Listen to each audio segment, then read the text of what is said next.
दोस्तों, आज बात करते हैं पढ़ाई के बारे में। क्योंकि बहुत सारे बंदे होते हैं जिनका एक ही सवाल होता है कि पढ़ते हैं तो कुछ याद नहीं रहता है, या फिर पढ़ाई तो उनके लिए जैसे बोझ के समान हो जाती है। तो स्वामी जी उसके बारे में क्या मानते हैं, स्वामी जी का मंतव्य क्या था, और स्वामी जी की बात जब होती है तो उसके ऊपर सोच तो जरूरी होती है। तो स्वामी जी ने अमेरिका में एक भाषण दिया था। वो भाषण के अंदर जब मैंने पढ़ा तो मुझे ख्याल आया कि जब पढ़ने की बात हो रही हो और स्वामी जी जैसे महान विचारक की बात न मानी जाए तो हम हमारा पढ़ना भी बेकार हो जाएगा। क्योंकि उन्होंने जो वक्तव्य दिया था अमेरिका में, उसके अंदर उन्होंने बताया था कि पढ़ाई में कंसंट्रेट करने के लिए क्या क्या जरूरी है, और पढ़ाई में अगर हम ज्ञान बहुत ही पाना चाहते हैं तो क्या कुछ करना चाहिए। ऐसे ही पढ़ने से कोई भी विद्वान नहीं बन जाता है। तो ज्ञान के बारे में उन्होंने जो बात की थी अमेरिका में भाषण देते हुए, उसको मैं आपको बताना चाहता हूँ। ज्ञान योग का अधिकारी बनने के लिए मनुष्य को पहले सम और दम में अपनी गति कर लेना चाहिए। आखिर ये सम और दम क्या है, तो आइए उसको भी जानते हैं। दोनों में गति एक साथ ही की जा सकती है। इंद्रियों को उनके केंद्र में स्थिर करना और उन्हें बहिर्मुख न होने देने का नाम है सम तथा दम। अब मैं तुम्हें इंद्रिय शब्द का अर्थ समझाता हूँ। देखो, ये तुम्हारी आंखें हैं, लेकिन ये दर्शन इंद्रिय नहीं है। ये तो सिर्फ देखने का साधन मात्र है, जिसे दर्शन इंद्रिय कहते हैं। वह यदि मुझ में न हो तो बाहरी आंखें होने पर भी मुझे कुछ दिखलाई न देगा। अब मान लो कि देखने का साधन ये बाहरी आंख मुझ में है और दर्शन इंद्रिय भी मौजूद है, लेकिन मेरा मन उसमें लग नहीं रहा है। ऐसी दिशा में भी मुझे कुछ नहीं दिख सकेगा। इसीलिए यह स्पष्ट है कि किसी भी चीज के ज्ञान के लिए तीन बातें आवश्यक है। पहली है साधनभूत बाहर इंद्रिय, माने कि हमारे पास आंख कान नाक होने ही चाहिए, वो नहीं है तो नहीं चलेगा। दूसरी बात है दर्शन सम अंतर इंद्रिय, आंख कान और नाक खाली हो और उसकी अंतर इंद्रिय ना हो तो हमारे पास आंख होते हुए भी हम नहीं देख सकते हैं। और अंतिम जो है तीसरी बात, वो है मन। खाली आंखें देखने का काम करती है, पर उसमें हमारा मन ना लगे तो वो पढ़ी हुई चीज भी हमें याद नहीं रह सकती।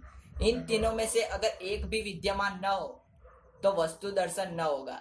इस प्रकार मन की क्रिया बाह्य तथा अंतर इन दोनों साधनों द्वारा हुआ करती है। जब मैं कोई वस्तु देखता हूँ तो मेरा मन बहिर्मुख हो उस वस्तु की ओर झुक जाता है, लेकिन जब मैं आंखें बंद करता हूँ और सोचने लगता हूँ तो मन फिर बाहर नहीं जा पाता है, वह भीतर ही भीतर काम करता रहता है।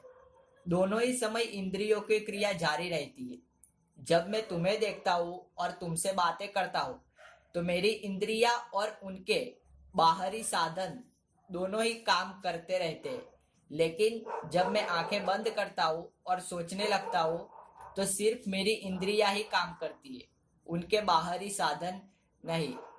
इंद्रियों की क्रिया के बिना मनुष्य विचार ही न कर सकेगा। तुम अनुभव करोगे कि बिना किसी प्रतीक के सहारे तुम विचार ही नहीं कर सकते। इस इसको कैसे समझे? जैसे कि अगर आपको मैं सेब सेब के बारे में बताता हूं तो आपके दिमाग में तुरंत ही उसका चित्र प्रस्तुत हो जाता है। पानी के बारे में बताता हूं तो पानी का भी चित्र प्रस्तुत हो जाता है। लेकिन अगर मैं आपको बोलता हूँ जीजापोटाची, तो जीजापोटाची आपके दिमाग में कोई भी प्रतीक तैयार नहीं होगा। आपके दिमाग में कोई भी प्रतीक या उसकी इमेज नहीं बनती है, क्योंकि वो शब्द हमारे दिमाग में पहले कभी सुना ही नहीं है और देखा भी नहीं है। तो अगर हम कोई भी शब्द, अगर उसकी इमेज हमको याद रहती है तभी हम उसका विचार कर सकते हैं। तो स्वामी जी कहना चाहते हैं कि बिना किसी प्रतीक के सहारे तुम विचार ही नहीं कर सकते। अंधा मनुष्य भी जब विचार करेगा तो किसी प्रकार की आकृति द्वारा ही विचार करेगा। बहुधा आंख और कान ये दोनों इंद्रियां बहुत ही कार्यक्षम होती है। यह बात कभी न भूलनी चाहिए कि इंद्रिय सबसे मतलब है हमारे मस्तिष्क में रहने वाला ज्ञान केंद्र। आंख और कान ये तो देखने और सुनने का साधन मात्र है। उनकी इंद्रियां तो उनके भीतर रहती है। अगर किसी कारण से यह इंद्रियां नष्ट हो जाए तो आंख और कान रहने पर भी न तो हमें कुछ दिखेगा और न ही कुछ सुनाई देगा। इसलिए मन को काबू करने के पहले इन इंद्रियों को काबू में लाना चाहिए। मन को भीतर बाहर भटकने से रोकना और इंद्रियों को अपने केंद्र में लगाए रखने का नाम है सम और दम। इन शॉर्ट स्वामी जी इस तरीके का कहना चाह रहे हैं कि अगर हमारे पास पानी है और पानी को हम रेला दे रहे हैं, उसका प्रवाह वहित कर रहे हैं, पर अगर उस पानी को हमें सही डायरेक्शन देनी है, सही दिशा में पहुंचाना है, तो हमें एक नली या पाइप का यूज करना पड़ेगा, जिससे कि वह पानी हमको चाहिए वो घर के पास या किसी भी जगह पर हम चाहे वहां पर पहुंचा सके।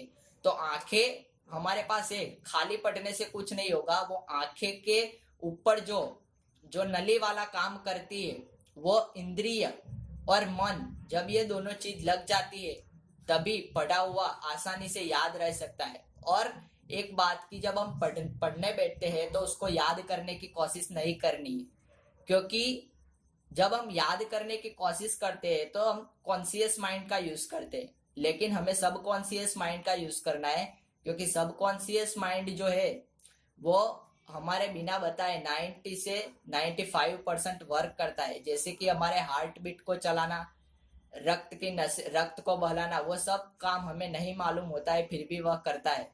तो अगर हम पढ़ते हैं तो याद रखने की कोशिश कभी मत कीजिएगा।